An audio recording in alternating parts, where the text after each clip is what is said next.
प्राचीन भारतीय इतिहास में छठी शताब्दी ईसा पूर्व 6th सेंचुरी BCE का काल एक अत्यंत महत्वपूर्ण परिवर्तनकारी दौर था। इसे महाजनपद काल के नाम से जाना जाता है।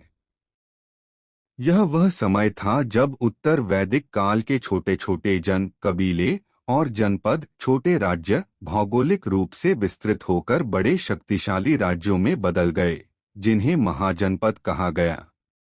इस काल को भारतीय इतिहास में द्वितीय शहरीकरण की शुरुआत भी माना जाता है। पहला शहरीकरण सिंधु घाटी सभ्यता थी। यहाँ महाजनपद काल का विस्तृत विवरण दिया गया है। जानकारी के स्रोत। हमें 16 महाजनपदों के अस्तित्व की जानकारी मुख्य रूप से धार्मिक साहित्यों से मिलती है, जो उस समय लिखे गए थे। बौद्ध ग्रंथ। सबसे प्रामाणिक सूची बौद्ध ग्रंथ अंगुत्तर निकाय में मिलती है। इसके अलावा महावस्तु में भी इनका उल्लेख है। जैन ग्रंथ भगवती सूत्र में भी 16 महाजनपदों की सूची मिलती है, हालांकि इसमें कुछ नाम बौद्ध ग्रंथों से अलग हैं। अन्य स्रोत पुराणों और पाणिनि के व्याकरण ग्रंथ अष्टाध्यायी में भी कई जनपदों का उल्लेख मिलता है। इतिहासकार अंगुत्तर निकाय की सूची को सबसे अधिक मान्यता देते हैं। 2 महाजनपदों के उदय के कारण। छोटे जनपदों का बड़े महाजनपदों में बदलने के पीछे कई कारण थे।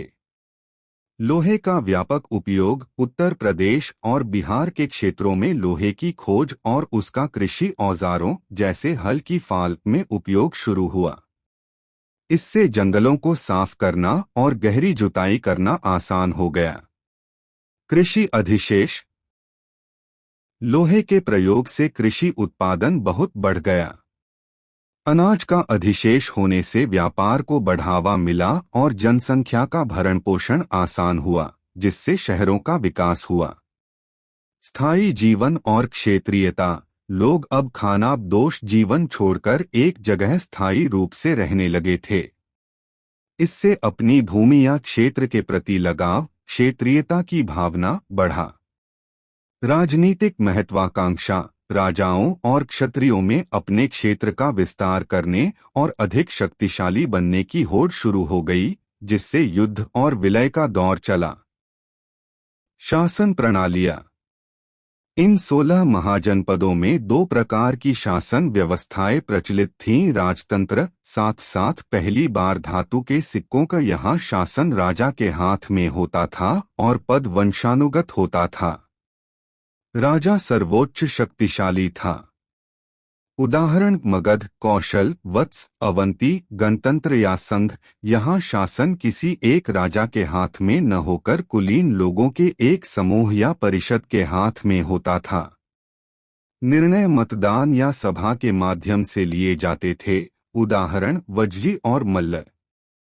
इस काल की मुख्य विशेषताएं। संघर्ष और मगध का उत्कर्ष। इन महाजनपदों के बीच वर्चस्व के लिए लगातार संघर्ष चलता रहता था। अंततः अपनी भौगोलिक स्थिति, लोहे की उपलब्धता और योग्य शासकों जैसे बिंबिसार, अजातशत्रु के कारण मगध सबसे शक्तिशाली साम्राज्य बनकर उभरा और उसने अन्य जनपदों को अपने में मिला लिया। धार्मिक आंदोलन। यह काल वैदिक कर्मकांडों और ब्राह्मणवादी प्रभुत्व के खिलाफ बौद्धिक क्रांति का काल था। इसी समय महात्मा बुद्ध बौद्ध धर्म और महावीर स्वामी जैन धर्म ने अपने उपदेश दिए, जिन्हें जनता और राजाओं दोनों का समर्थन मिला।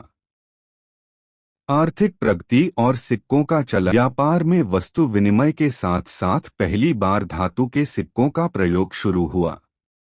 इन्हें आहत सिक्के कहा जाता था, ज्यादातर चांदी के। समाज और श्रेणियां। समाज में जाति व्यवस्था कठोर होने लगी थी। व्यापारियों और कारीगरों ने अपने संगठन बनाए, जिन्हें श्रेणी कहा जाता था, जो बहुत शक्तिशाली आर्थिक संस्थाएं थीं। महाजनपद काल भारतीय इतिहास का वह दौर था जिसने राजनीतिक एकीकरण की नींव रखी। छोटे छोटे राज्यों के संघर्ष से निकलकर एक अखिल भारतीय साम्राज्य, मौर्य साम्राज्य बनने का रास्ता इसी काल ने तैयार किया।